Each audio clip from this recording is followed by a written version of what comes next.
आप सभी का बहुत बहुत स्वागत है मेरे इस YouTube चैनल में। आज से हम लोग मेरे चैनल पर एक नया सीरीज शुरू कर रहे हैं। हालांकि इस तरह का सीरीज पहले भी चल रहा था, लेकिन मैंने उसको बीच में छोड़ दिया था। तो यहाँ हम लोग देखने वाले हैं भारत के इतिहास से बार बार पूछे जाने वाले प्रश्न।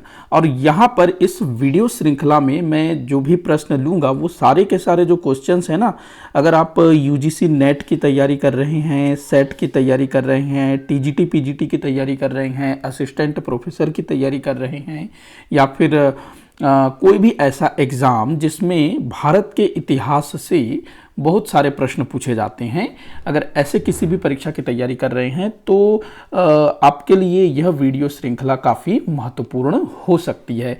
मैं कोशिश करूंगा कि इस श्रृंखला में मैं ऐसे प्रश्नों का समावेश करूं जो कि इन परीक्षाओं में पहले पूछा जा चुका है, और उसी तरह के प्रश्न, मतलब जिस टाइप के क्वेश्चन पूछे जाते हैं वैसे ही क्वेश्चंस मैं इसमें शामिल करने की कोशिश करूंगा। इसके अलावा अगर आप लोग यूपीएससी, पीएससी इस तरह की परीक्षाओं की भी तैयारी कर रहे हैं तो भी आपके लिए ये वीडियो काफ़ी इम्पॉर्टेंट हो सकता है, क्योंकि भारत के इतिहास से प्रश्न वहाँ भी पूछे जाते हैं। लेकिन अगर आपका मेन सब्जेक्ट इतिहास है तो उस कंडीशन में तो आपके लिए यह वीडियो श्रृंखला काफ़ी महत्वपूर्ण होने वाला है। तो ज़्यादा समय हम लोग नहीं लेते हुए इस वीडियो श्रृंखला को हम लोग आज से शुरू करते हैं, जिसका ये पहला वीडियो है। मैंने इस वीडियो में 10 क्वेश्चन लिया है जिनको मैं अच्छे से डिस्क्राइब करने की कोशिश करूँगा। बढ़ते हैं पहले क्वेश्चन की ओर। तो पहला क्वेश्चन दिया है, सविनय अवज्ञा आंदोलन के समय गांधी जी की गिरफ्तारी के पश्चात आंदोलन का नेतृत्व किसने किया था। मैंने इस क्वेश्चन को अपने YouTube चैनल के कम्युनिटी टैब में पूछा था। काफ़ी सारे बच्चों ने अच्छा आंसर किया है, लेकिन गलत आंसर करने वाले बच्चों की संख्या भी काफ़ी ज़्यादा है। और इस तरह के क्वेश्चन जो है आपके नेट सेट असिस्टेंट प्रोफेसर इस टाइप के एग्जाम्स में पूछे जाते हैं। तो प्रश्न है कि सविनय अवज्ञा आंदोलन के समय गांधी जी की गिरफ्तारी, देखो सविनय अवज्ञा आंदोलन कब हुआ था तो 1930 में हुआ था, जिसकी शुरुआत महात्मा गांधी जी ने नमक सत्याग्रह अर्थात नमक कानून का उल्लंघन करके सविनय अवज्ञा आंदोलन की शुरुआत की थी 1930 में। तो आपको ये भी ध्यान रखना है कि सविनय अवज्ञा आंदोलन की शुरुआत 1930 में होती है, और किस प्रकार से होती है तो नमक कानून के उल्लंघन के बाद यह आंदोलन जो है शुरू होता है। गांधी जी ने नमक कानून के उल्लंघन करने के लिए साबरमती से दांडी तक पैदल यात्रा की थी, जिसको हम दांडी यात्रा के नाम से जानते हैं। अब यहाँ पर बोल रहा है कि सविनय अवज्ञा आंदोलन के समय गांधी जी की गिरफ्तारी के पश्चात, मतलब नॉर्मली भाई गांधी जी आंदोलन कर रहे हैं, कानून का उल्लंघन कर रहे हैं, तो गिरफ्तारी तो तय थी। तो गांधी जी को गिरफ्तार कर लिया जाता है, तो उसके बाद सविनय अवज्ञा आंदोलन का नेतृत्व किसने किया था, ये आपने बताना है। बड़ा अच्छा क्वेश्चन है। तो काफ़ी सारे बच्चों ने पंडित जवाहरलाल नेहरू टिक किया था, सरोजनी नायडू टिक किया था, क्योंकि एक प्रश्न ये भी पूछा जाता है कि सरोजनी नायडू पहली बार गांधी जी से कब मिली, तो वो इसी सविनय अवज्ञा आंदोलन के समय, नमक कानून के उल्लंघन के समय। तो ये टिक किया है। काफ़ी सारे लोगों ने अब्बास तैयब जी टिक किया है। सरदार वल्लभ भाई पटेल को भी काफ़ी सारे लोगों ने टिक किया है, क्योंकि काफ़ी सारे लोगों को लगा होगा कि सरदार वल्लभ भाई पटेल जो कि 1928 में बारदोली सत्याग्रह में काफ़ी एक्टिव हुए थे और काफ़ी सफल प्रदर्शन उनका रहा था। तो ऐसे बच्चों ने आंसर किया था। तो इसका राइट आंसर होगा अब्बास तैयब जी। देखो नाम जो है उतना जाना पहचाना नहीं है। अगर हम देखें पंडित जवाहरलाल नेहरू को लगभग सब जानते हैं, क्योंकि भाई भारतीय स्वतंत्रता आंदोलन का एक बड़ा नाम है, और भारत की आज़ादी के बाद ये जो है लगभग 17 साल तक भारत के प्रधानमंत्री रहे हैं। सरदार वल्लभ भाई पटेल ये भी भारतीय स्वतंत्रता आंदोलन के एक बहुत बड़े व्यक्तित्व रहे हैं, जो कि भारत के पहले गृह मंत्री भी रहे हैं। सरोजनी नायडू, इनका भी बहुत बड़ा रोल है। लेकिन जो अब्बास तैयब जी हैं, इनके बारे में काफ़ी कम लोगों को पता है। तो यहाँ ध्यान रखना है आप लोगों को कि सविनय अवज्ञा आंदोलन के बाद जब गांधी जी की गिरफ्तारी होती है, नमक कानून का जब ये उल्लंघन करते हैं, तो उसके बाद उनको गिरफ्तार कर लिया जाता है। तो आंदोलन का नेतृत्व अब्बास तैयब जी को सौंपा जाता है। देखो अब्बास तैयब जी कौन थे, तो थोड़ा सा मैं आप लोगों को बता देता हूं। ये जो है एक काफ़ी धनी व्यक्ति थे और काफ़ी बुजुर्ग थे 1930 की स्थिति में, और काफ़ी धनी थे। जब गांधी जी के बारे में इनको पता चलता है ना, गांधी जी जब भारत आते हैं और यहाँ पर अपना काम करना शुरू कर देते हैं और काफ़ी मतलब उनकी चर्चा होने लगती है, तब अब्बास तैयब जी को गांधी जी के बारे में पता चलता है।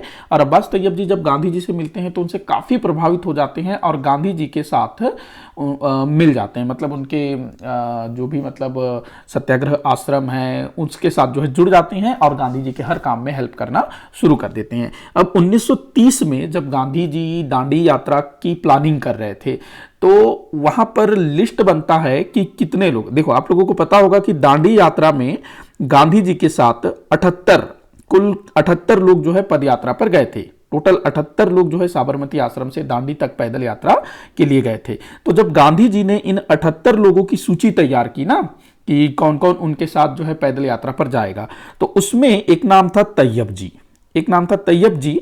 तो जब अब्बास तैयब जी इस लिस्ट को देखते हैं कि गांधी जी के साथ दांडी यात्रा पर पैदल यात्रा पर जाने वाले लोगों की सूची में उनका भी नाम है, तो अब्बास तैयब जी बड़े खुश हो जाते हैं और गांधी जी के पास जाते हैं कि धन्यवाद, आपने मुझे इस लायक समझा कि आप मुझे अपने साथ लेकर के जा रहे हैं।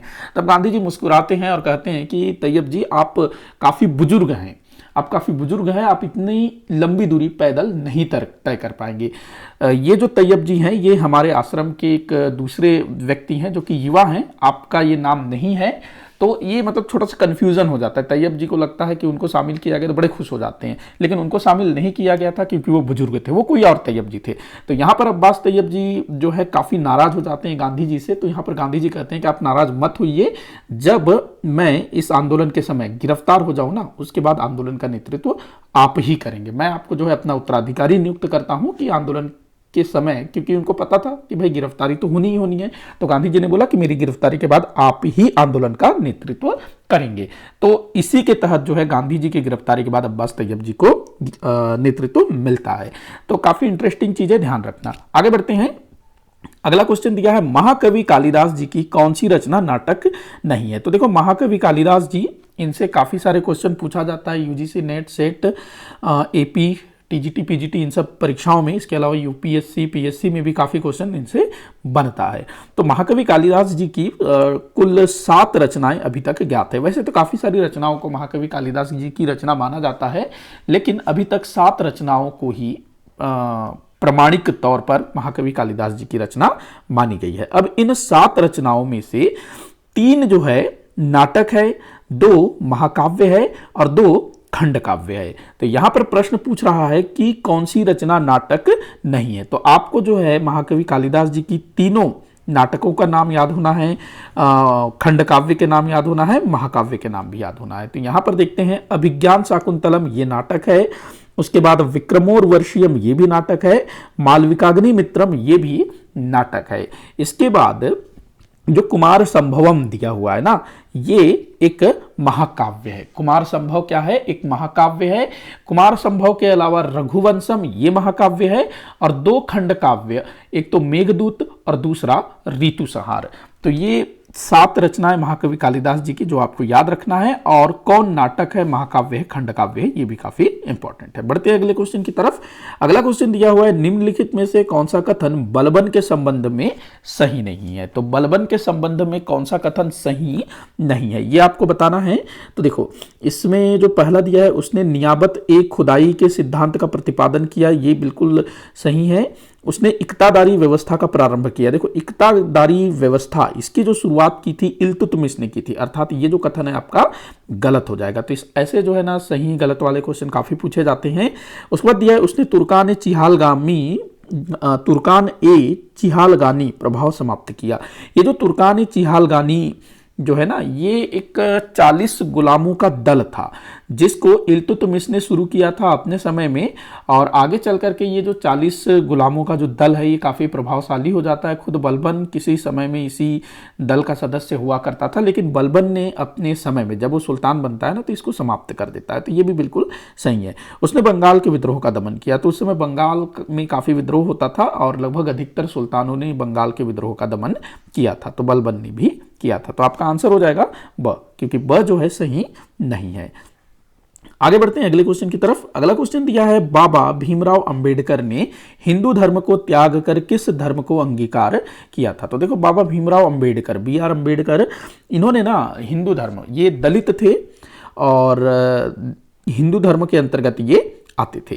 तो ये जो है हिंदू धर्म में जो भी पाखंड, जो भी बुराइयां थी, उसको देखते हुए इन्होंने जो है अपने जीवन के अंतिम समय में अपना धर्म परिवर्तित कर लिया था और इन्होंने अंगीकार कर लिया बौद्ध धर्म को। तो ध्यान रखना है, इन्होंने बौद्ध धर्म को स्वीकार कर लिया था।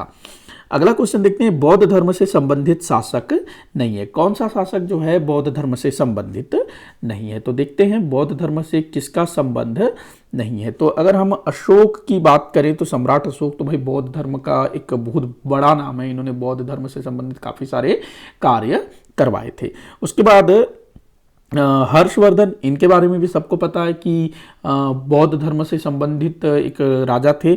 कनिष्क, इनके समय में चतुर्थ बौद्ध संगीति हुई थी, ये भी बौद्ध धर्म से संबंधित थे।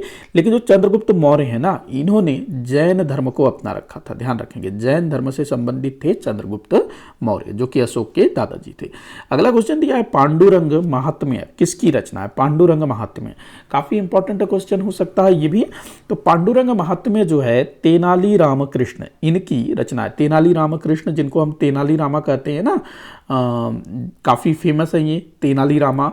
तो इन्होंने जो है पांडुरंग महात्म्य नामक एक रचना की रचना की थी। कृष्णदेव राय, ये तुलु वंश के शासक थे, इन्होंने भी कुछ रचनाएं की थी। आप लोग नीचे कमेंट बॉक्स में बताइएगा कृष्णदेव राय के रचनाओं के बारे में। अलसानी पेद्दन, ये भी साउथ के एक काफी वो थे। मिताक्षरा एक पुस्तक का नाम है जहां तक मेरे ख्याल से, बाकी आप लोग बताइएगा।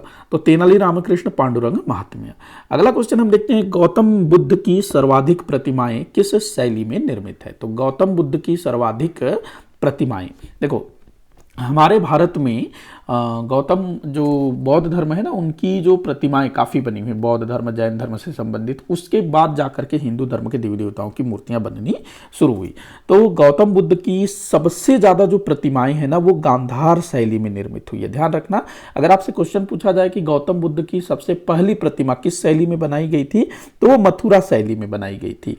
और सबसे ज़्यादा प्रतिमाएं जो है गांधार शैली में प्राप्त हुई है। गांधार शैली में जो है काले स्लेटी रंग के पत्थर का प्रयोग किया जाता है, काले स्लेटी रंग के पत्थर का प्रयोग होता है गांधार शैली में। और मथुरा शैली में जो है लाल बलुआ पत्थर का प्रयोग होता है। अगर हम बेसर शैली, नागर शैली की बात करें तो ये स्थापत्य कला से संबंधित है। गांधार शैली, मथुरा शैली ये मूर्ति कला, और जो बेसर शैली है, नागर शैली है, ये स्थापत्य कला से संबंधित है। अगला क्वेश्चन है, शहीद भगत सिंह के साथी क्रांतिकारी शिवराज राजगुरु किस क्षेत्र के थे? तो जो राजगुरु है ना, जिनको भगत सिंह के साथ फांसी दी जाती है, राजगुरु सुखदेव और भगत सिंह को फांसी दे दी जाती है लाहौर में। तो इन आपको बताना है कि राजगुरु कहाँ के हैं। अगर हम बात करें भगत सिंह की, तो वो पंजाब के थे। तो राजगुरु का जो संबंध है ये महाराष्ट्र के थे, ये मराठी फैमिली से आते थे।